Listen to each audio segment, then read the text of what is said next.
ನಮಸ್ಕಾರ ರೀ ಎಲ್ಲರಿಗೂ ಬೆಳಗಿನ ಶುಭೋದಯ ರೀ. ಎಲ್ಲರೂ ಹೆಂಗದಿರಿ? ಆರಾಮದಿರೇನು? ನಾವು ಆರಾಮದೀವಿ ನೋಡ್ರಿ. ನೀವು ಎಲ್ಲರೂ ಆರಾಮದ್ರಿ ಅಂತ ಭಾವಿಸ್ತಾ ಇವತ್ತಿನ ಲಾಗ್ನ ಸ್ಟಾರ್ಟ್ ಮಾಡೋಣ ಬೇರೆ. ಇವತ್ತು ಗುರುವಾರ ಬೆಳಗ್ಗೆ ಟೈಮ್ 8:30 ಆಗೈತೆ ನೋಡ್ರಿ. ನಾನು ಎಲ್ಲ ಕೆಲಸ ಮುಗಿಸಿ ಜಳಕ ಮಾಡಿ ದೇವ್ರಿಗೆ ನಮಸ್ಕಾರ ಮಾಡಿಕೊಂಡು ಇನ್ನಿದ್ರ ನಾಷ್ಟಕ್ಕೆ ಇವತ್ತು ಬರೀ ಗೆಣಸಿನ್ಕಾಯಿ ಕುದಿಸ್ಬಿಡೋಣ ಅಂತ ಅಂದ್ಕೊಂಡಿದ್ದೀನಿ. ಅದಕ್ಕಾಗಿನೇ ಲೇಟನ ಮಾಡಿಬಿಟ್ಟು ಜಳಕ ಎಲ್ಲ ಮುಗಿಸಿ ಈಗಿದ್ರೆ ದೇವ್ರಿಗೆ ನಮಸ್ಕಾರ ಮಾಡಿಬಿಟ್ಟು ನಮ್ಮ ಮನೆಯವರು ಪೂಜೆ ಮಾಡ್ತಾರೆ ಜಳಕ ಆದ ಕೂಡಲೇ ರೀ. ನಾನಿದ್ರೆ ಜಳಕ ಎಲ್ಲ ಮುಗಿಸಿ ದೇವ್ರಿಗೆ ನಮಸ್ಕಾರ ಮಾಡಿಕೊಂಡು ನಾಷ್ಟಕ್ಕೆ ರೆಡಿ ಮಾಡಿಬಿಡ್ತೀನಿ ರೀ. ಈ ಥರ ಮಾಡಿಬಿಟ್ರೆ ಏನೈತಲ್ಲ ಕೆಲಸ ಜಲ್ದಿನೂ ಆಗುತ್ತೆ ಮತ್ತು ಕಷ್ಟನೂ ಅಂತ ಅನ್ಸಂಗಿಲ್ಲ ರೀ. ಎಲ್ಲ ಕೆಲಸ ಹೆಣ್ಮಕ್ಳು ಮಾಡೋದಾದ್ರೆ ಸ್ವಲ್ಪ ಕಷ್ಟ ಅಂತ ಅನ್ಸುತ್ತೆ. ಫಸ್ಟಿಗೆ ನನಗೂ ಹಂಗೆ ಅನಿಸ್ತಿತ್ತು. 12 ಗಂಟೆ ತನಕನೂ ಬರೀ ಕೆಲಸನೇ ಆಗ್ತಿತ್ತು. ಮನೆ ಕ್ಲೀನ್ ಮಾಡೋದಾಗಲಿ ಮತ್ತು ನಾಷ್ಟದ ಕೆಲಸ ಪೂಜೆ ಎಲ್ಲ ಮುಗಿಸ್ಬಿಟ್ಟು 11 ಗಂಟೆಗೆ ಪೂಜೆ ಮಾಡ್ತಿದ್ದೆ. ಅಂದ್ರೆ ಸಣ್ಣ ಮಕ್ಕಳು ಇದ್ದಾಗ ಕೆಲಸ ಸ್ವಲ್ಪ ಜಾಸ್ತಿನೇ ಇರುತ್ತಲ್ರಿ. ಅವರಿಗೆಲ್ಲ ಜಳಕ ಮಾಡಿಸಿ ನಾಷ್ಟಕ್ಕೆ ರೆಡಿ ಮಾಡಿ ಡಬ್ಬಿ ಕಟ್ಟಿ ಕಳಿಸಿ ಆಮೇಲೆ ನನ್ನ ಕೆಲಸ ಸ್ಟಾರ್ಟ್ ಆಗೋದು. ಮನೆ ಕ್ಲೀನ್ ಮಾಡೋದು ಮತ್ತು ಬಾಂಡೆ ತೊಳೆಯೋದು, ಆಮೇಲೆ ಜಳಕ ದೇವ್ರ ಪೂಜೆ ನೆಲ ಒರೆಸೋದು ಎಲ್ಲ ಮಾಡಿ ಪೂಜೆ ಮಾಡಿ ನಾಷ್ಟ ಮಾಡಬೇಕಂದ್ರೆ ಟೈಮ್ 11-12 ಗಂಟೆ ಆಗಿ ಹೋಗ್ತಿತ್ತು. ಕೆಲವೊಂದು ಸಲ 1 ಗಂಟೆನೂ ಆಗ್ಬಿಡ್ತಿತ್ತು ನಾಷ್ಟ ಮಾಡೋಕ್ಕೆ. ಅಂದರೆ ಯಾರಿಗೆ ಎಷ್ಟು ಬಂದುಬಿಟ್ರೆ ಮತ್ತಷ್ಟು ಲೇಟನೇ ಆಗ್ಬಿಡ್ತಿತ್ತು. ಅವಾಗಂತೂ ಡೈಲಿ ಒಬ್ಬರು ಇಬ್ಬರು ಬರತ್ತಿದ್ರು. ಅದ್ರಾಗ ಬೆಳಗ್ಗೆ ಬಂದುಬಿಟ್ರಂತೂ ಯಾವ ಕೆಲಸನೂ ಆಗ್ತಿತ್ತಿಲ್ಲ ರೀ. ಆದರೆ ಇವಾಗ ಹಂಗಲ್ಲ ನೋಡ್ರಿ, ಜಲ್ದಿ 8:30 ನಾಷ್ಟ ಮುಗಿದ್ಬಿಡುತ್ತೆ. ಇವಾಗ ಯಾರೂ ಮನೆಗೂ ಬರೋಂಗಿಲ್ಲ ಮತ್ತು ಕೆಲಸನೂ ಜಾಸ್ತಿ ಇರೋಂಗಿಲ್ಲಲ್ರಿ. ಮಕ್ಕಳು ತಾವೆಲ್ಲ ಮಾಡ್ಕೊತಾರೆ. ನಮ್ಮ ಮನೆಯವರು ನೆಲ ಒರೆಸ್ಕೊಡೋದು ಮತ್ತು ಪೂಜೆನೂ ಮಾಡ್ತಾರೆ. ಹಾಗಾಗಿ ಕೆಲಸ ಕಷ್ಟ ಅಂತ ಅನ್ಸಂಗಿಲ್ಲ. ಇವಾಗ ಕೆಲಸ ಅಂತೂ ಭಾಳ ಕಮ್ಮಿ ಐತೆ ನೋಡ್ರಿ. ಅವಾಗಿನಷ್ಟು ಕೆಲಸ ಅರ್ಧದಷ್ಟೂ ಇಲ್ಲ. ಈಗಿದ್ರೆ ನಾನು ಗೆಣಸಿನ್ಕಾಯಿ ಇವತ್ತು ಈ ಥರ ತವಿ ಒಳಗೆ ಕುದಿಸ್ಬಿಟ್ಟು ತಿನ್ನಂತೆ ತವಿ ಒಳಗೆ ಕುದಿಸಾಕಿಟ್ಟಿದ್ದೀನಿ ನೋಡ್ರಿ. ಆ್ಯಕ್ಚುಲಿ ಇದನ್ನ ಗೆಣಸಿನ್ಕಾಯಿ ಏನೈತಲ್ಲ ಕಿಚ್ಚೊಳಗೆ ಅಂದ್ರೆ ಬೆಂಕಿ ಒಳಗೆ ಏನಂತಾರೆ ಸುಟ್ಬಿಟ್ಟು ತಿಂದುಬಿಟ್ರೆ ಜಾಸ್ತಿ ಇಷ್ಟ ಆಗುತ್ತೆ. ಆದರೆ ಈಗೆಲ್ಲ ತಿನ್ನೋಕ್ಕಾಗಂಗಿಲ್ಲಲ್ರಿ. ಹೊಲ್ದಾಗಿದ್ರೆ ಮತ್ತು ಹಳ್ಳಿ ಒಳಗಿದ್ರೆ ಇನ್ನೂ ಒಲಿ ಇದ್ದರೆ ಅದನ್ನ ಕೆಂಡ ಮಾಡಿ ಸುಟ್ಟು ತಿನ್ಬೋದು. ಆದರೆ ಈ ಥರ ತವಿ ಒಳಗೆ ಕುದಿಸ್ಬಿಟ್ರೂ ಟೇಸ್ಟ್ ಆಗ್ತಾವಂತ ತವಿ ಒಳಗೆ ಇಟ್ಟು ಕುದಿಸಿದ್ದು ನೋಡ್ರಿ. ಸ್ವಲ್ಪ ನೀರು ಹಾಕಿಬಿಟ್ಟು ಈಗಿದ್ರೆ ನಮ್ಮ ಮನೆಯವ್ರಿಗೆ ಏನೈತಲ್ಲ ಅವರಿಗೆ ಹಾಲು ಬೆಲ್ಲ ಹಾಕ್ಕೊಂಡು ತಿನ್ನೋಕೆ ಗೆಣಸಿನ್ಕಾಯಿ ಇಷ್ಟ ಆಗುತ್ತೆ. ನನಗೆ ಒಗ್ಗರಣೆ ಹಾಕ್ಕೊಂಡು ತಿನ್ನೋಕೆ ಇಷ್ಟ ಆಗುತ್ತೆ. ತನಗಿದ್ರೆ ಹಂಗೆ ತಿನ್ನೋಕೆ ಇಷ್ಟ ಆಗುತ್ತೆ ರೀ. ಇವತ್ತು ತನು ಒಂದೇ ಗೆಣಸಿನ್ಕಾಯಿ ತಿಂದ್ಬಿಟ್ಟು ಹೋಗಿದ್ಲು. ಟೈಮ್ನೂ ಆಗಿತ್ತು, ಬಿಸಿ ಅದಾವ ಬೇಡ ಅಂತೇಳಿ ಹೋದ್ಲು. ಈಗಿದ್ರೆ ನಮ್ಮ ಮನೆಯವ್ರಿಗೆ ಎಲ್ಲ ಸಪ್ಪೆ ಎಲ್ಲ ತೆಗೆದ್ಬಿಟ್ಟು ಗೆಣಸಿನ್ಕಾಯಿ ಮತ್ತು ಹಾಲು ಬೆಲ್ಲ ಹಾಕಿ ಕೊಟ್ಟರೆ ಅವ್ರಿಗೆ ಇಷ್ಟ ಆಗುತ್ತೆ ರೀ. ಹಾಗಾಗಿ ಅವ್ರಿಗೆ ಹಾಲು ಬೆಲ್ಲ ಹಾಕಿ ಕೊಟ್ಟು ನಾನಿದ್ರೆ ಗೆಣಸಿನ್ಕಾಯಿ ಒಗ್ಗರಣೆ ರೆಡಿ ಮಾಡ್ಕೊಳಕ್ಕಂತೀನಿ ನೋಡ್ರಿ. ಅದಕ್ಕೇನು ಸಿಂಪಲ್ಲಾಗಿ ಅಂದ್ರೆ ಒಂದು ಚಮಚದಷ್ಟು ಎಣ್ಣೆ ಅಥವಾ ತುಪ್ಪ ಹಾಕಿ ಒಂದು ಸ್ವಲ್ಪ ಜೀರಿಗೆ, 1-2 ಮೆಣಸಿನ್ಕಾಯಿ, ಸ್ವಲ್ಪ ಉಪ್ಪು. ಅಂದ್ರೆ ಉಪವಾಸ ಉಪ್ಪು ಹಾಕಿದ್ದು ಇವತ್ತು ಉಪವಾಸ ಐತೆ ಅಂತೇಳಿ. ಅಂದ್ರೆ 1 ಟೈಮ್ ಊಟ ಮಾಡ್ತಾಯಿದ್ರೆ ಪೂರ್ತಿ ಉಪವಾಸ ಮಾಡೋಕ್ಕಾಗಂಗಿಲ್ಲ. ಬೆಳಗ್ಗೆ ಗೆಣಸಿನ್ಕಾಯಿ ಕುದಿಸಿದ್ದಿಲ್ಲ ಅದನ್ನೇ ಸ್ವಲ್ಪ ಒಗ್ಗರಣೆ ಮಾಡ್ಕೊಂಡು ತಿಂದ್ರೆ ಆಯ್ತು ಅಂತೇಳಿ. ಈಗಿದ್ರೆ ಉಪ್ಪು ಮತ್ತು ಸ್ವಲ್ಪ ಮಿಕ್ಸ್ ಮಾಡಿಕೊಂಡು ಆಮೇಲೆ ಕಟ್ ಮಾಡಿದ ಗೆಣಸಿನ್ಕಾಯಿ, ಸ್ವಲ್ಪ ಶೇಂಗಾ ಪುಡಿ, ಕೊತ್ತಂಬರಿ ಸೊಪ್ಪು, ಸ್ವಲ್ಪ ನಿಂಬೆಹಣ್ಣು ಹಾಕಿ ಮಿಕ್ಸ್ ಮಾಡಿಬಿಟ್ರಾಯ್ತು. ಮಸ್ತಾಗಿ ಗೆಣಸಿನ್ಕಾಯಿ ಒಗ್ಗರಣೆ ರೆಡಿ ಆಗುತ್ತೆ ನೋಡ್ರಿ. ಸ್ವೀಟ್ ತಿನ್ನೋಕೆ ಇಷ್ಟ ಆಗ್ಲಿಕ್ಕಂದ್ರೆ ಈ ರೀತಿ ಮಾಡಿಕೊಂಡು ತಿನ್ಬೋದು. ಅಂದರೆ ಇದನ್ನೇ ಬಳಸಿಬಿಟ್ಟು ನಾವು ವಡೆ ಥರನೂ ಮಾಡ್ಬೋದು ಮತ್ತು ಅದನ್ನ ಫ್ರೈ ಮಾಡಿಬಿಟ್ಟು ಅಂದರೆ ಸ್ವಲ್ಪ ಚಪ್ಪಟ್ ಮಾಡಿ ಅದಕ್ಕೆ ಫ್ರೈ ಮಾಡಿ ಗ್ರೀನ್ ಚಟ್ನಿ, ಸ್ವೀಟ್ ಚಟ್ನಿ ಹಾಕ್ಕೊಂಡು ತಿಂದರೂ ಟೇಸ್ಟ್ ಆಗುತ್ತೆ. ಅಂದರೆ ಯಾವುದೇ ಒಂದು ರೀತಿ ಒಳಗೆ ತಿನ್ನೋದಷ್ಟೇ ರೀ. ಅಂದರೆ ಗೆಣಸಿನ್ಕಾಯಿ ತಿನ್ನೋದು ಆರೋಗ್ಯಕ್ಕೆ ಒಳ್ಳೆಯದು. ಹಾಲು ಗೆಣಸಿನ್ಕಾಯಿ ಇಷ್ಟ ಆಗ್ಲಿಕ್ಕಂದ್ರೆ ಯಾವುದಾದ್ರೂ ಒಂದು ಬೇರೆ ಥರ ಡಿಶ್ ಮಾಡಿಕೊಂಡು ತಿನ್ಬೋದು. ಈಗಿದ್ರೆ ನಾನು ಅದನ್ನ ರೆಡಿ ಮಾಡಿಕೊಂಡು ಸ್ವಲ್ಪ ತಿಂದ್ಬಿಟ್ಟು ಥಂಡಿ ಅಂತೂ ಸಿಕ್ಕಾಪಟ್ಟೆ ಐತೆ ನೋಡ್ರಿ ಬಿಜಾಪುರ ಒಳಗೆ. ಅಂದರೆ ಡೆಲ್ಲಿ ಒಳಗಂತೂ ಇದಕ್ಕಿಂತ ಜಾಸ್ತಿ ಥಂಡಿ ಐತೆ ಅಂತ್ರಿ ಮನು ಹೇಳಾಕತ್ತಿದ್ದ. ಆದರೆ ಬಿಜಾಪುರದಾಗೂ ಥಂಡಿ ಜಾಸ್ತಿ ಐತಲ್ರಿ. ಯಾರು ಬಿಜಾಪುರದಾಗ ಇದ್ದೀರಿ, ನಿಮಗೆ ಥಂಡಿ ವರ್ಷದಕ್ಕಿಂತ ಈ ಸಲ ಜಾಸ್ತಿ ಅನ್ಸಾಕತ್ತೈತೆ ಇಲ್ಲ ಅಂತೇಳಿ ಕಮೆಂಟ್ ಬಾಕ್ಸ್ ಒಳಗೆ ಹೇಳ್ರಿ. ನಮಗಂತೂ ಅದೇ ಥರ ಅನ್ಸಾಕತ್ತೈತಿ. ಈ ವರ್ಷ ಥಂಡಿ ಸ್ವಲ್ಪ ಜಾಸ್ತಿನೇ ಐತಂತ ಅನ್ಸಾಕತ್ತಿತ್ತು. ಈಗಿದ್ರೆ ಟೈಮ್ 1:30 ಆಗೈತೆ ನೋಡ್ರಿ. ನಾನೀಗ ಮಧ್ಯಾಹ್ನ ಅಡುಗೆ ಸ್ಟಾರ್ಟ್ ಮಾಡಿದ್ದೀನಿ. ಅಂದರೆ ಪೂರ್ತಿ ಅಂದರೆ 7-8 ಗಂಟೆಗೆ ಉಣ್ಣೋಕ್ಕಿಂತ 4:30-5 ಗಂಟೆಗೆ ಊಟ ಮಾಡಿದ್ರೆ ಆಗುತ್ತಂತೆ ಅಡುಗೆ ಸ್ಟಾರ್ಟ್ ಮಾಡಿದ್ದೀನಿ. ಇವತ್ತು ಮೊಳಕೆ ಕಾಳು ಸಾರು ಮತ್ತು ರೊಟ್ಟಿ ಮಾಡೋಣಂತೆ ಅಂದ್ಕೊಂಡಿದ್ದೀನಿ ರೀ. ಈಗಿದ್ರೆ ಮೊಳಕೆ ಕಾಳನ್ನ ಕುದಿಸಾಕಿ ಇಡಾಕಂತೀನಿ ನೋಡ್ರಿ. ಮೊನ್ನೆ ಒಬ್ಬರು ಸಿಸ್ಟ್ರ ಹೇಳಾಕತ್ತಿದ್ರು ಮೊಳಕೆ ಕಾಳು ಸ್ಮೆಲ್ ಬರ್ತಾವ್ರಿ ಅಂತ. ನಾನು ಸ್ಮೆಲ್ ನೋಡಿದೆ ಬರಾಕತ್ತವೇನಂತೇಳಿ. ಬರಾಕತ್ತಿಲ್ಲ ರೀ. ಯಾಕಂದರೆ ನಾವು ಯಾವುದೇ ಕಾಳು ನೆನೆಸ್ತೀವಲ್ಲ ಅದನ್ನ ಸ್ವಚ್ಛಗೆ ಅಂದರೆ ಒಂದು 10-12 ತಾಸು ನೆನೆಸಾದ್ಮೇಲೆ ಸ್ವಚ್ಛಗೆ ಒಂದು 2-3 ಸಲ ತೊಳೆದ್ಬಿಟ್ಟು ಆಮೇಲೆ ನೀರೆಲ್ಲ ಜಾನಿಸಿ ಈ ಥರ ಡಬ್ಬಿ ಒಳಗೆ ಹಾಕಿಟ್ರಾಯ್ತು. ಎಷ್ಟು ಚಂದ ಮೊಳಕೆ ಬಂದಾವೆ ನೋಡಿರಿ. ಆ್ಯಕ್ಚುಲಿ ನಿನ್ನೆ ಮೊಳಕೆ ಬಂದಿದ್ದು ನಿನ್ನೆ ಮಾಡೋಕ್ಕಾಗಿತ್ತಿಲ್ಲ, ಮತ್ತು ಇವತ್ತು 3 ದಿವಸ ಆಗುತ್ತಲ್ಲ ನೆನೆಸಿ ಹಿಟ್ಟನ್ನು ಹಿಡ್ಕೊಂಡು, ಹಾಗಾಗಿ ಸ್ಮೆಲ್ ಬರಾಕತ್ತಾವಂತ ನೋಡಿದೆ ನಾನು. ಸ್ಮೆಲ್ಲು ಬಂದಿಲ್ಲ ರೀ. ಅಂದರೆ ನಾವು ಅದು ಸ್ವಚ್ಛಗೆ ತೊಳಿಲಿಕ್ಕೆ ಮತ್ತು ನೀರು ಸ್ವಲ್ಪ ಇಟ್ಬಿಟ್ರೆ ಸ್ಮೆಲ್ ಬರುತ್ತೆ. ಸ್ವಚ್ಛಗೆ ತೊಳೆದು ನೀರೆಲ್ಲ ಜಾನ್ಸಿದ್ಮೇಲೆ ಸ್ಮೆಲ್ ಬರೋಂಗಿಲ್ಲ ರೀ ಯಾವುದೇ ಕಾಳು. ಈಗಿದ್ರೆ ನಾನು ಅದನ್ನ ಕುಕ್ಕರ್ ಒಳಗೆ ಹಾಕಿಬಿಟ್ಟು 1-2 ಗ್ಲಾಸಷ್ಟು ನೀರು, ಸ್ವಲ್ಪ ಉಪ್ಪು ಹಾಕಿಬಿಟ್ಟು ಕುದಿಸಾಕಿಟ್ಟಿದ್ದೀನಿ ನೋಡಿರಿ. ಒಂದು 3 ವಿಷಲ್ ಕೂಗಿಸ್ಕೋಬೇಕಾಗುತ್ತೆ. ಈ ಥರ ಹುರುಳಿಕಾಳು ಮೊಳಕೆ ಕಟ್ಟಿದ್ದು ಸಾಂಬಾರು ಮಾಡಿಬಿಟ್ರಂತೂ ಸಖತ್ತಾಗಿರುತ್ತೆ ರೀ. ಕಟ್ಟಿದ ರೊಟ್ಟಿ, ಚಪಾತಿಗೆ ಮತ್ತು ಅನ್ನಕ್ಕೆ, ಇಡ್ಲಿ, ದೋಸೆಗೂ ತಿನ್ಬೋದು, ಅಷ್ಟು ಮಸ್ತಾಗಿರುತ್ತೆ. ಅಂದರೆ ನಾನು ಇವತ್ತು ಮಸಾಲ ರುಬ್ಬಿ ಮಾಡಾಕತ್ತಿಲ್ಲ ರೀ, ಸಿಂಪಲ್ಲಾಗೆ ಮಾಡಾಕತ್ತಿದ್ವಿ. ಯಾರು ಬೇಕಾದವ್ರು ಮಾಡ್ಕೋಬೋದು. ಹಾಗಾಗಿ ಈಗಿದ್ರೆ ನಾನು ಅದನ್ನ ಕುದಿಸಾಕಿಟ್ಟು ಬೆಂಡಿಕಾಯಿ ತಂದು ಭಾಳ ದಿವಸ ಆಗಿತ್ತು. ಅಂದ್ರೆ ನಿನ್ನೆ ಬುಧವಾರಕ್ಕನ 15 ದಿವಸ ಆಗಿ ಹೋಯ್ತು ರೀ.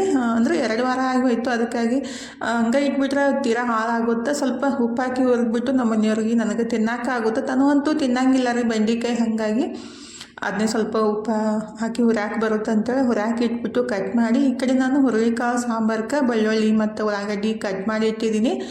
ಬೆಳ್ಳುಳ್ಳಿ ಕುಟ್ಟಿ ಇಟ್ಟಿದ್ದೀನಿ, ಉಳ್ಳಾಗಡ್ಡಿ ಕಟ್ ಮಾಡಿ ಇಟ್ಟಿನಿ ರೀ. ಒಂದು 3-4 ಟೊಮೆಟೊ, ಒಂದು ಸ್ವಲ್ಪ ಸಣ್ಣ ನಿಂಬೆಹಣ್ಣಿನ ಗಾತ್ರದಷ್ಟು ಹುಣಸೆಹಣ್ಣು ಮಿಕ್ಸಿಗೆ ಹಾಕಿಬಿಟ್ಟು ಪೇಸ್ಟ್ ಮಾಡಿ ತೊಗೋಬೇಕಾಗುತ್ತೆ ರೀ. ಅಂದರೆ ಹುಣಸೆ ಹಣ್ಣಿನ ರಸ ಅಥವಾ ನೀವು ಟೊಮೆಟೊ ಕಟ್ ಮಾಡಿ ಹಾಕ್ಬೋದು. ನಾನು ರುಬ್ಬಿಬಿಟ್ಟು ಹಾಕ್ಬಿಡ್ತೀನಿ ರೀ. ಯಾಕಂದ್ರೆ ಅದು ಟೊಮೆಟೊ ಸಪ್ಪಿ ತಿನ್ನೋ ಮುಂದೆ ಬಾಯಿ ಸಿಕ್ತಂದ್ರೆ ಒಂಥರ ಅನಿಸುತ್ತೆ, ಅಂದರೆ ತಿನ್ನಕ್ಕೆ ಅನ್ಸುತ್ತೆ. ಅದಕ್ಕಾಗಿ ರುಬ್ಬಿ ಹಾಕಿಬಿಟ್ರೆ ಬೆಸ್ಟ್ ಆಗುತ್ತೆ. ಈಗಿದ್ರೆ ನಾನು ಅದು ಟೊಮೆಟೊನ ರುಬ್ಬಿ ಇಟ್ಟಿದ್ದೀನಿ. ಈ ಕಡೆ ಒಗ್ಗರಣೆಗೆ 1-2 ಚಮಚದಷ್ಟು ಎಣ್ಣೆ, ಜೀರಿಗೆ, ಸಾಸಿವೆ, ಇಂಗು ಮತ್ತು ಕುಟ್ಟಿಟ್ಟಿದ್ದು ಬೆಳ್ಳುಳ್ಳಿ, ಕಟ್ ಮಾಡಿದ್ದ ಉಳ್ಳಾಗಡ್ಡಿ ಮತ್ತು ಸ್ವಲ್ಪ ರುಚಿಗೆ ತಕ್ಕಷ್ಟು, ಅಂದರೆ ನಾವು ಆಲ್ರೆಡಿ ಕಾಳು ಕುದಿಸೋ ಹಾಕಿರ್ತೀವಿ. ಉಪ್ಪು ನೋಡ್ಕೊಂಬಿಟ್ಟು ಸ್ವಲ್ಪ ಉಪ್ಪು ಹಾಕಿ ಉಳ್ಳಾಗಡ್ಡಿ ಮೆತ್ತಗಾಗೋ ಮಟ್ಟ ಹುರ್ಕೊಂಬಿಟ್ಟು ಆಮೇಲೆ ಅರಿಶಿನ ಪುಡಿ, ಖಾರದ ಪುಡಿ ಹಾಕಿ ಚಲೋತ್ನಾಗ ಮಿಕ್ಸ್ ಮಾಡ್ಕೊಂಬಿಟ್ಟು ರುಬ್ಬಿಟ್ಟಿದ್ದ ಟೊಮೆಟೊ ಮತ್ತು ಹುಣಸೆಹಣ್ಣಿನ ಪೇಸ್ಟ್ನು ಇದಕ್ಕನ್ನು ಹಾಕಿಬಿಟ್ಟು ಅದನ್ನ ಹಸಿ ವಾಸನೆ ಹೋಗೋ ಮಟ್ಟ ಕುದಿಸ್ಕೋಬೇಕಾಗುತ್ತೆ ರೀ ಟೊಮೆಟೊದು.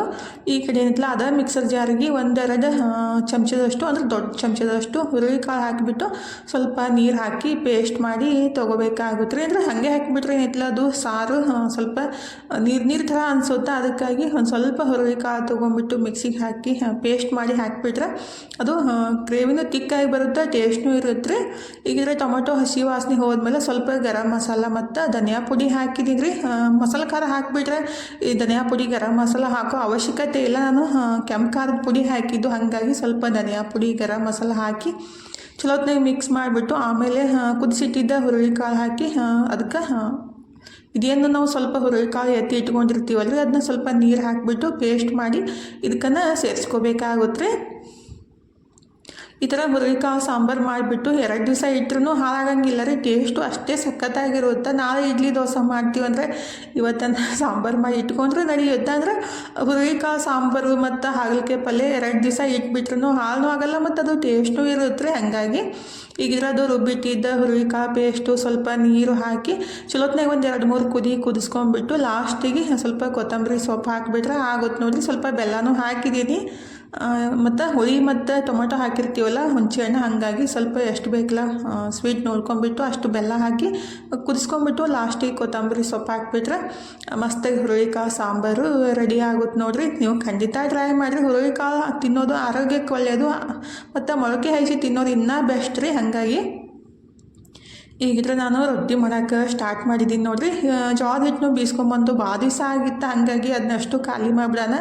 ಮತ್ತು ನಾಯಿಗೂ ರೊಟ್ಟಿ ಬೇಕಾಗ್ಯಾವ್ರಿ. ಅವನ್ನಾದ್ರೆ ಅನ್ನ ಮಾಡಿಬಿಟ್ರೆ ತಿನ್ನಲ್ಲ ಆಗ್ಯಾವ, ಹಾಗಾಗಿ ಸ್ವಲ್ಪ ಜಾಸ್ತಿನೇ ಕಲಿಸ್ಕೊಂಡ್ರೈತಂತ ನೀರನ್ನು ಈ ಕಡೆ ಹೆಸರು ಬರೋಕೆ ಇಟ್ಟಿದ್ದೆ ರೀ. ಕುದಿ ನೀರನ್ನು ಜೋಳದ ಹಿಟ್ಟಿಗೆ ಹಾಕಿ ಈ ಥರ ಚಮಚದಲ್ಲೇ ಮಿಕ್ಸ್ ಮಾಡ್ಕೋಬೇಕಾಗುತ್ತೆ. ಅಂದರೆ ಮೊನ್ನೆ ಒಬ್ಬರು ಸಿಸ್ಟರ್ ಕಮೆಂಟ್ ಬಾಕ್ಸ್ ಒಳಗೆ ಕೇಳಿದರು, ನಮ್ಗೆ ರೊಟ್ಟಿ ಮಾಡೋಕೆ ಬರಲ್ರಿ ಅಕ್ಕ, ರೊಟ್ಟಿ ಮಾಡೋದು ಡಿಟೇಲಾಗಿ ತೋರಿಸ್ರಿ ಅಂತೇಳಿ. ಹಾಗಾಗಿ ಇವತ್ತು ನಾನು ಡಿಟೇಲಾಗಿ ತೋರ್ಸಾಕತ್ತಿದ್ದು. ನಮ್ಮ ಕಡೆ ಎಲ್ಲರಿಗೂ ರೊಟ್ಟಿ ಮಸ್ತಾಗೆ ಮಾಡ್ತಾರೆ, ಆಲ್ಮೋಸ್ಟ್ ಡೈಲಿ ರೊಟ್ಟಿ ಮಾಡ್ತಾರೆ. ನಾನೇ ಸ್ವಲ್ಪ ರೊಟ್ಟಿ ಮಾಡೋದು ಕಮ್ಮಿ.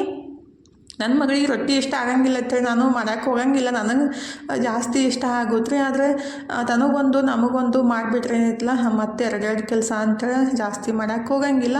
ಬೀಸ್ಕೊಂಬಂದು 1.5 ತಿಂಗಳು ಹಾಕ್ಬತ್ತು. ಅದಕ್ಕಾಗಿ ಸ್ವಲ್ಪ ಜಾಸ್ತಿನೇ ನಾನು ಜಿಗಿಟ್ಟು ಹಾಕಿದರೆ ನಮ್ಗೆ ಎಷ್ಟು ಬೇಕಲ್ಲ ಅಷ್ಟು ಜೋಳದ ಹಿಟ್ಟು ತೊಗೊಂಡು ಜಿಗಿಟ್ಟು ಯಾವ ಥರ ಇರುತ್ತಲ್ಲ ಹಿಟ್ಟು ಆ ಥರ ಅಷ್ಟು ನೋಡ್ಕೊಂಬಿಟ್ಟು ಜಿಗಿ ಹಾಕಬೇಕಾಗುತ್ತೆ. ಅಂದ್ರೆ ಬಿಸಿನೀರು ಕುದಿಯೋ ನೀರು ಹಾಕಿಬಿಟ್ಟು ಚಮಚಲ್ಲಿ ಚಲೋತ್ನಾಗೆ ಮಿಕ್ಸ್ ಮಾಡಿಬಿಟ್ಟು ಆಮೇಲೆ ಸ್ವಲ್ಪ ನೀರು ಹಾಕಿಬಿಟ್ಟು ಗಟ್ಟಿಯಾಗಿ ಕಲಿಸ್ಕೋಬೇಕಾಗುತ್ತೆ ರೀ. ಫಸ್ಟಿಗೆ ಒಮ್ಮೆ ಜಾಸ್ತಿ ನೀರು ಹಾಕಿ ಅಳಸೆಲ್ಲ ಮಾಡಿಬಿಟ್ರೆ ರೊಟ್ಟಿ ಬರೋಂಗೇ ಇಲ್ಲ. ಹಂಗಾಗಿ ನಾವು ಲಟ್ಟಿಸ್ ಮಾಡ್ತೀವಿ ಅಂದರೆ ಸ್ವಲ್ಪ ಜಾಸ್ತಿನೇ ಜಿಗಿಟ್ಟು ಹಾಕಬೇಕು. ಹಾಗಾಗಿ ನಾನು ಸ್ವಲ್ಪ ಜಾಸ್ತಿನೇ ಬಿಸಿನೀರು ಹಾಕಿ ಕಲಿಸ್ಕೊಂಡಿದ್ದು ನೋಡಿರಿ. ಈಗ ಟಾಸ್ಕ್ ಇದು ರೊಟ್ಟಿ ಮಾಡೋಕ್ಕಿಂತ ಹಿಟ್ಟು ಕಲಿಸೋದೇನಿತ್ತಲ್ಲ ಅದೇ ಒಂದು ದೊಡ್ಡ ಕೆಲಸ ರೀ. ನಮ್ಮ ಅತ್ತೆ ಫಸ್ಟ್ ಅಂತಿದ್ರು ಏನು ಹೆಂಡಿಗತ್ಲೆ ಹಿಟ್ಟು ಕಲಿಸ್ಬಿಟ್ಟು ರೊಟ್ಟಿ ಮಾಡ್ತಿ ಅಂತೇಳಿ. ಆದರೆ ನಾನು ಫಸ್ಟಿಗೆ ಗಟ್ಟಿ ಕಲಿಸ್ಬಿಟ್ಟು ಆಮೇಲೆ ಸ್ವಲ್ಪ ನೀರು ಹಚ್ಚಿ ಮೆತ್ತಗೆ ಮಾಡ್ಕೊತಿದ್ರೆ ಆ ಥರ ಮಾಡೋದ್ರಿಂದ ಕೈ ನೋವು ಬರೋಂಗಿಲ್ಲ. ಇಲ್ಲಾಂದರೆ ನಮ್ಗೆ ಶಕ್ತಿ ಐತೆ ಅಂತೇಳಿ ಏನು ಗಟ್ಟಿ ಕಲಿಸ್ಬಿಟ್ಟು ರಿಪ್ ಅಂತೇಳಿ ಬಡ್ಕೋತ ಕೂತ್ರೆ ನಮ್ಮ ಕೈನೇ ಬ್ಯಾನೆ ಆಗೋದಲ್ಲ. ಹಾಗಾಗಿ ಅನ್ನೋರು ಅಂತಿರ್ತಾರೆ, ಆದರೆ ನಮಗೆ ಯಾವ ಥರ ಅನುಕೂಲ ಆಗುತ್ತಲ್ಲ ಅದೇ ಥರ ಮಾಡಬೇಕಾಗುತ್ತೆ. ಈಗಿದ್ರೆ ನಾನು ಚಲೋತ್ನಾಗ ಈ ಥರ ಹಿಟ್ಟೆಲ್ಲ ನಾದ್ಕೋಬೇಕು ನೋಡಿರಿ. ಅಷ್ಟು ಗಟ್ಟಿನೂ ಇರಬಾರ್ದು, ಅಷ್ಟು ಭಾಳ ಮೆತ್ತಗೂ ಇರಬಾರ್ದು. ನಾವು ಚಪಾತಿ ಹಿಟ್ಟದ್ದು ಯಾವ ಥರ ಅಷ್ಟು ಅಂದರೆ ಸ್ವಲ್ಪ ಗಟ್ಟಿಯಾಗಿ ಕಲಿಸ್ಕೊಂಬಿಟ್ಟು ಕೈಲೇ ಸ್ವಲ್ಪ ತಟ್ಕೋಬೇಕಾಗುತ್ತೆ ರೀ. ನಮ್ಗೆ ಜಾಸ್ತಿ ತಟ್ಟಾಕ ಬರ್ಲಿಕ್ಕಂದ್ರೂ ಸ್ವಲ್ಪ ಎಷ್ಟಾಗುತ್ತೋ ಅಷ್ಟು ಕೈಲೇ ತಟ್ಬಿಟ್ಟು ಆಮೇಲೆ ಸ್ವಲ್ಪ ಬೆಲ್ಲುಣಿಗಿಲಿ ರೀತಿ ಅಮಾತಾಗಿ ಲಟ್ಟಿಸ್ಕೋಬೇಕು ರೀ. ಅಂದರೆ ನಾವು ಹೋಳ್ಗೆ ಎಲ್ಲ ಯಾವ ಥರ ಮಾಡ್ತೀವಲ್ಲ ಅಷ್ಟು ಲೈಟಾಗಿ ಲಟ್ಟಿಸ್ಕೋಬೇಕು. ಅಂದರೆ ಈ ಥರ ಆ ಕಡೆ ಈ ಕಡೆ ಮಾಡೋಕ್ಕೆ ಹೋಗ್ಬಾರ್ದು. ಜಸ್ಟ್ ಈ ಥರ ತಿರುಗಿಸೋದು ನಮ್ಮ ಕಡೆ ಈ ಥರ ಎಳ್ಕೊಳ್ಳೋದು ಮಾಡಬೇಕು ಲೈಟಾಗಿರಿ. ಅವಾಗ ರೊಟ್ಟಿ ಹರಂಗೂ ಇಲ್ಲ ಮತ್ತು ತೆಳ್ಳಗೂ ಆಗ್ತಾವೆ ಮತ್ತು ರೌಂಡಾಗಿನೂ ಆಗ್ತಾವೆ. ನನಗೂ ಫಸ್ಟ್ ಬರ್ತಿದ್ದಿಲ್ಲ ರೀ ಲಟ್ಸಾಕ. ಇತ್ತೀಚೆಗೆ ಕಲ್ತಿದ್ದು ಎಲ್ಲ ಕೈಲೇ ಬಡಿಯೋದಂದ್ರೆ ಸ್ವಲ್ಪ ಕೈ ನೋವು ಬರ್ತಾವೆ ಜಾಸ್ತಿ ರೊಟ್ಟಿ ಮಾಡಿದಾಗ. ಮತ್ತು ತೆಳ್ಳಗೂ ಅಷ್ಟೊಂದು ಆಗಂಗಿಲ್ಲ. ಲಟ್ಟಿಸ್ಬಿಟ್ಟು ಮಾಡ್ದಾಗ ಏನೈತಲ್ಲ ರೊಟ್ಟಿ ತೆಳ್ಳಗೂ ಆಗ್ತಾವೆ ಮತ್ತು ನಮಗೂ ಅಷ್ಟೊಂದು ಶ್ರಮ ಅನ್ಸಂಗಿಲ್ಲ. ಹಾಗಾಗಿ ನಾನು ಅರ್ಧ ರೊಟ್ಟಿ ಸ್ವಲ್ಪ ಕೈಲೇ ತಟ್ಬಿಟ್ಟು ಆಮೇಲೆ ಬೆಲ್ಲುಣಿಗಿಲೇ ಲಟ್ಟಿಸ್ಕೊಳ್ಳೋದ್ರಿ.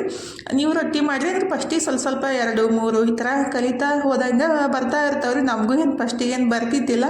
ನಾವು 1-2 ಫಸ್ಟಿಗೆ ಹಿಟ್ಟು ಕಲಿಸ್ಕೊಡ್ತಿದ್ರು ನಾವೆಲ್ಲ ಸಣ್ಣವ್ರು ಇದ್ದಾಗ. ಆವಾಗ ಲಾಸ್ಟಿಗೆ 1-2 ರೊಟ್ಟಿ ಮಾಡ್ತಾನೆ ಕಲ್ತಿದ್ದು. ಅಂದರೆ ರೊಟ್ಟಿ ಬರದೇ ಇರೋರಿಗೆ ಕಲಿಬೋದಂತ ಹೇಳಾಕತ್ತಿದ್ದ ಅಷ್ಟೇ ರೀ. ಮತ್ತು ಹಿಟ್ಟು ಚಲೋತ್ನಾಗ ಕಲಿಸೋದು ಮಾತ್ರ ಮರ್ಯಾಕೆ ಹೋಗ್ಬಾರ್ದು ನೋಡಿರಿ.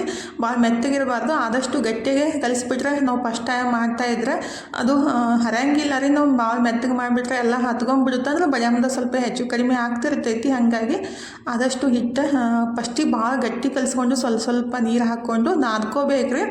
ಯಾರ ಮೇಲೆ ಸಿಟ್ಟಿದ್ಬಿಟ್ರಂತೂ ರೊಟ್ಟಿ ಕಲ್ಸೋಕೆ ಭಾಳ ಬೆಸ್ಟ್ ಆಗುತ್ತೆ ನೋಡಿರಿ. ಯಾಕಂದರೆ ಕಲಿಸ್ತಾ ಸಿಟ್ಟೆಲ್ಲ ಕಡಿಮೆ ಮಾಡ್ಕೊಂಬಿಡ್ಬೋದು. ಆ ಥರ ಅಷ್ಟು ಸ್ವಲ್ಪ ಎಫೆಕ್ಟ್ ಹಾಕಬೇಕಾಗುತ್ತೆ ರೊಟ್ಟಿ ಮಾಡೋಕ್ಕಿಂತ ಹಿಟ್ಟು ಕಲ್ಸಕ್ಕನ ರೀ. ಅಂದರೆ ಡೈಲಿ ಮಾಡ್ತಾಯಿದ್ರೆ ಅದೇನು ಬ್ಯಾಸ್ರ ಅಂತ ಅನ್ಸಂಗಿಲ್ಲ. ಯಾವಾಗಾರ ಒಂದು ಸಲ ಮಾಡೋ ಬಂದಾಗ ಆ ಥರ ಅನ್ನಿಸ್ತಾ ಇರ್ತೈತಿ. ಅವಾಗೆಲ್ಲ ನಾವು ಸಣ್ಣವರಿದ್ದಾಗ ಡೈಲಿ ಬೆಳಗ್ಗೆ ಎದ್ದ ಕೂಡಲೇ ರೊಟ್ಟಿ ಖಾರಬೇಳೆ ಬಿಟ್ಟು ಮತ್ತೊಂದು ಏನು ಅಡುಗೆನೇ ಮಾಡ್ತಿದ್ದಿಲ್ಲ. ಆದ್ರೂ ತಿಂತಿದ್ವಿ. ಆದರೆ ನನ್ನ ಮಗಳಿಗೆ ರೊಟ್ಟಿ ಮಾಡಿಬಿಟ್ರೆ ಸಿಕ್ಕಾಪಟ್ಟೆ ಕಷ್ಟ ರೀ. ಇವತ್ತು ಊಟನೇ ಮಾಡಿಲ್ಲ. ನಮ್ಮ ಮನೆಯವರು ಮಧ್ಯಾಹ್ನ ಹೊರಗಡೆನೇ ಊಟ ಮಾಡಿ ಬಂದರು. ಹಾಗಾಗಿ ನಾನಿದ್ರೆ ಇಷ್ಟೆಲ್ಲ ಅಡುಗೆ ಮಾಡಿಕೊಂಡು ಕುಂತಿದ್ದೆ. ರೊಟ್ಟಿನೂ ಜಾಸ್ತಿ ಮಾಡಿಬಿಟ್ಟು ನಮ್ಮ ಮನೆಯವರು ಸಂಜೆಗೆ ಒಂದೇ ಟೈಮ್ ಊಟ ಮಾಡ್ರು. ಹಾಗಾಗಿ ಸಾರು ಮತ್ತು ರೊಟ್ಟಿ ಎಲ್ಲ ಉಳಿದೇ ಬಿಡ್ತಾವೆ. ತನೂ ಇದ್ರೆ ರೊಟ್ಟಿ ಮಾಡಿ ಅಂತೇಳಿ ಊಟ ಮಾಡೋದನ್ನು ಬಿಟ್ಬಿಟ್ಲು. ಏನರ ಮಾಡಿಕೊಡಂತ ಅನ್ನಕತ್ತಿದ್ಲು. ಏನೋ ಊಟ ಮಾಡ್ತಿರೋ ಮಾಡು ಒಲ್ಲಾದ್ರೆ ಬಿಡು ಅಂತ ಅಂದ್ಕೊಳ್ಳಿ ಹಾಗೆ ಮನ್ಕೊಂಡ್ಬಿಟ್ಲು. ಬೇಜಾರನೂ ಆಯಿತು. ಏನರ ಮಾಡಿಕೊಡ್ಬೇಕಿತ್ತು ಅಂತೇಳಿ ಅನ್ಸಕತ್ತಿತ್ತು. ಆದರೆ ಹೊಟ್ಟೆ ಹಸಿದ್ರೆ ಉಂತಾಳ ಅಂತ ನಾನು ಮಾಡಿದ್ದು. ಆದರೆ ಊಟ ಮಾಡಲೇ ಇಲ್ಲ. ಅದನ್ನೇ ಸ್ವಲ್ಪ ಬೇಜಾರಾಯಿತು. ಈಗಿದ್ರೆ ಫೈನಲಿ ರೊಟ್ಟಿ ಎಲ್ಲ ಮುಗಿಸ್ಬಿಟ್ಟು ಲಾಸ್ಟಿಗೆ ಒಂದು 5-6 ರೊಟ್ಟಿ ಏನೈತಿಲ್ಲ ದಪ್ಪಾಗೆ ಮಾಡಿದ್ದೀನಿ ರೀ. ನಾನು ಎಷ್ಟೇ ರೊಟ್ಟಿ ಮಾಡಿಟ್ರೆ ನಮ್ಮ ಮನ್ಯಾಗ ನಮ್ಮ ಮನೆಯವ್ರು ಬಂದ ಕೂಡಲೇ ಡೈಲಿ ಒಂದು 3-4 ಟೈಮ್ ನಾಯಿಗಳಿಗೆ ರೊಟ್ಟಿ ಹಾಕ್ತಾನೆ ಇರ್ತಾರೆ. ಅದಕ್ಕಾಗಿ ಸ್ವಲ್ಪ ದಪ್ಪನ ರೊಟ್ಟಿ ಮಾಡಿದ್ದೀನಿ. ಒಂದು ರೊಟ್ಟಿಗೆ 2 ನಾಯಿಗೆ ಹಾಕತ್ ಬರ್ರಿ, 1-2-3 ಸಲ ಆಗ್ತಾವೆ ಅಂತೇಳಿ. ಇಲ್ಲಾಂದ್ರೆ ಇವು ತೆಳ್ಳಗೆ ಮಾಡಿದ್ದೇನೆ ಎಲ್ಲ ಜಲ್ದಿನೇ ಖಾಲಿ ಮಾಡಿಬಿಡ್ತಾರೆ. ಅದಕ್ಕಾಗಿ ಸ್ವಲ್ಪ ದಪ್ಪಗೆ ರೊಟ್ಟಿ ಮಾಡಿದ್ದೀನಿ ರೀ. ಅವಕ್ಕೂ ಹೊಟ್ಟೆ ತುಂಬ್ತಾವೆ. ನಾವು ತೆಳ್ಳಗೆ ಮಾಡಿಬಿಟ್ರೆ ಹೊಟ್ಟೆ ತುಂಬಂಗಿಲ್ಲಲ್ಲ. ಹಾಗಾಗಿ ಸ್ವಲ್ಪ ದಪ್ಪಗೆ ಮಾಡಿಬಿಟ್ರೆ ಹೊಟ್ಟೆ ತುಂಬ್ತಾವೆ ಅಂತೇಳಿ ದಪ್ಪಗೆ ರೊಟ್ಟಿನ ಸ್ವಲ್ಪ ಮಾಡಿಟ್ಟಿದ್ದೀನಿ. ನಮಗಂತ ಸ್ವಲ್ಪ ತೆಳ್ಳಗೆ ಮಾಡಿದ್ದೀನಿ. ಈಗ ನಾಯಿಗೆ ಫಸ್ಟ್ ಊಟಕ್ಕೆ ಹಾಕಿ ಬಂದುಬಿಟ್ಟು ನಾನು ಪ್ಲೇಟ್ ಹಚ್ಕೊಳಕಂತೀನಿ ನೋಡ್ರಿ. ಟೈಮ್ ಇದ್ರೆ 4:30 ಆಗಿತ್ತು. ತನೂ ಕಾಲೇಜಿಂದ ಬಂದಿತ್ತಲ್ಲ. ಬಂದ್ರೂ ರೊಟ್ಟಿ ಊಟ ಮಾಡ್ತಾಳಿಲ್ಲ ಅಂತ ಅನ್ನಕತ್ತಿದ್ದೆ. ಫೈನಲಿ ಊಟನೇ ಮಾಡಲಿಲ್ಲ ರೀ. ನಮ್ಮ ಮನೆಯವರು ಮಧ್ಯಾಹ್ನ ಹೊರಗಡೆನೇ ಊಟ ಮಾಡಿ ಬಂದಂತಂದರು. ಏನು ಮಾಡೋಕ್ಕಾಗಂಗಿಲ್ಲ, ನಾನು ಒಬ್ಬಳೇ ಊಟ ಮಾಡಾಕಂತೀನಿ ನೋಡ್ರಿ. ಮಸ್ತಾಗಿ ಇಷ್ಟೆಲ್ಲ ಅಡುಗೆ ಮಾಡಿಕೊಂಡು ಒಬ್ಬಳೇ ಊಟ ಮಾಡೋದಂದ್ರೆ ಬೇಸರನೂ ಅನಿಸುತ್ತಲ್ಲ. 4:30ಗೆ ಊಟ ಮಾಡಿಬಿಟ್ರೆ ಇನ್ನು ಸಂಜೆಗಂತೂ ಊಟ ಮಾಡೋಂಗಿಲ್ಲ ರೀ. ರಾತ್ರಿ ಲೇಟಾಗಿ ಊಟ ಮಾಡಿಬಿಟ್ರೆ ಏನೈತಿಲ್ಲ ಹೊಟ್ಟೆ ಭಾರ ಅಂತ ಅನ್ಸುತ್ತೆ. ಮನ್ಕೋಕ್ಕಿಂತ ಮುಂಚೆ ಏನೈತಿಲ್ಲ 2 ತಾಸು ಮೊದಲೇ ಊಟ ಮಾಡಬೇಕು. ಆವಾಗ ಅದು ಡೈಜೆಷನ್ನು ಆಗುತ್ತೆ, ನಮ್ಗೆ ವೇಟ್ನೂ ಜಾಸ್ತಿ ಆಗಂಗಿಲ್ಲ ರೀ, ಮತ್ತು ತ್ರಾಸನೂ ಅನ್ಸಂಗಿಲ್ಲ. ಹಾಗಾಗಿ ನಾವು ತೆಳ್ಳಗೆ ಆಗ್ಬೇಕನ್ನೋರು ಮಧ್ಯಾಹ್ನ ಅಥವಾ 5-6 ಗಂಟೆ ಒಳಗಡೆ ಊಟ ಮಾಡಿಬಿಟ್ರೆ ಬೆಸ್ಟ್ ಆಗುತ್ತೆ ನೋಡ್ರಿ. ಆದರೆ ಕೆಲವೊಂದು ಸಲ ಏನೂ ಮಾಡೋಕ್ಕಾಗಂಗಿಲ್ಲ, ಲೇಟಾಗಿ ಊಟ ಮಾಡೋದಿರುತ್ತೆ. ಆದರೆ ಆದಷ್ಟು ಜಲ್ದಿ ಊಟ ಮಾಡಿ ಬಿಡೋದು ಬೆಸ್ಟ್ ಅಲ್ರಿ. ಇನ್ನು ಮಸ್ತಾಗಿ ಊಟ ಮಾಡೋದು ಬೇರೆ, ನೀವು ಅಂತಾಗೆ ಅಡುಗೆ ಮಾಡಿ ಊಟ ಮಾಡೋದು ಒಂದು ಖುಷಿ ಅಲ್ರಿ. ಜೋಳದ ರೊಟ್ಟಿ ಈ ಥರ ಅಡುಗೆ ಇದ್ಬಿಟ್ರೆ ಮಸ್ತ್ ಆಗುತ್ತೆ. ಇವತ್ತಿಂದು ವಿಡಿಯೋ ಇಷ್ಟ ರೀ. ಇವತ್ತಿನ ವಿಡಿಯೋ ಇಲ್ಲೇ ಮುಗಿಸೋಣ. ಇವತ್ತಿನ ವಿಡಿಯೋ ಹೆಂಗೆ ಅನಿಸ್ತಂತ ಕಮೆಂಟ್ ಬಾಕ್ಸ್ ಒಳಗೆ ಹೇಳೋದು ಮರೆಯೋಕೆ ಹೋಗಬೇಡ್ರಿ. ಇದು ಇಷ್ಟ ಆಗಿದ್ರೆ ಲೈಕ್ ಮಾಡಿ, ಶೇರ್ ಮಾಡಿ, ಸಬ್ಸ್ಕ್ರೈಬ್ ಮಾಡಿಕೊಂಡು ಸಪೋರ್ಟ್ ಮಾಡಿರಿ. ಇಷ್ಟು ತನಕ ವಿಡಿಯೋ ನೋಡಿದ್ದಕ್ಕೆ ತಮ್ಮೆಲ್ಲರಿಗೂ ಹೃದಯದ ತುಂಬ ಧನ್ಯವಾದಗಳು ರೀ. ಥ್ಯಾಂಕ್ ಯು ಫಾರ್ ವಾಚಿಂಗ್ ರೀ. ನಮಸ್ಕಾರ ರೀ. ಹೋಗಿ ಬರ್ತೀವಿ ರೀ, ಮತ್ತು ಹೊಸ ಲಾಗ್ ಜೊತೆಗೆ ಸಿಗ್ತೀವಿ ರೀ.